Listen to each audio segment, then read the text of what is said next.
And he's talking about, life of unborn babies and why abortion is wrong. And kudos for saying that. Mm-hmm. That's great. He wears a White Lives Matter t-shirt, which is also for sale at his website. Listen, if I could I'm a marketing guy. If I could drum up that kind of PR real quick, it's smart. Yeah. Once again, I'm not saying he don't believe this stuff. I believe he probably does, the stuff he's saying. But he ain't 100% full bore on it. And now, I put this tweet out there, put it up there. I said, no one needs Kanye West to tell us that any lives matter. White, unborn, whatever. We already know that without celebrity promotion. Mm-hmm. Now, everybody came at me and said I was bashing Kanye. No, I don't have the energy to bash Kanye West, nor do I care to bash Kanye West. They were like, a lot of people said, well, I'm glad he said it. I'm glad he said it. Right. But if you look at my follow-up tweet right there, it said, there's no bashing here. Your conviction, you, the listener, watching this show right now, your conviction matters just as much as Kanye's. People are now finding validation because a celebrity said what they've been saying for years. A celebrity with a platform doesn't validate truth. It was true before he said anything.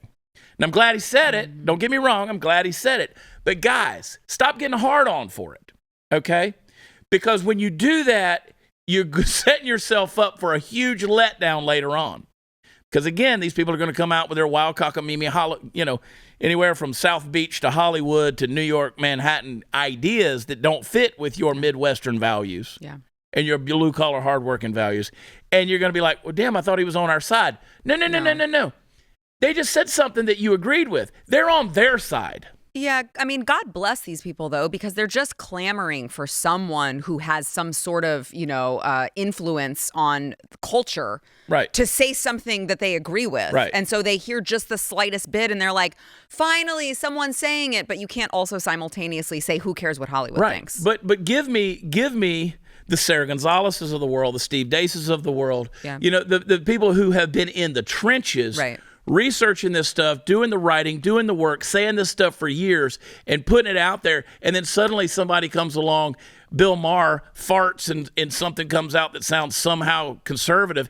It's a conservative toot. And everybody's like, oh my God, I'm subscribing to HBO. You know what's funny? I was just thinking about this earlier this morning. Because I constantly think about, I am a minority, right?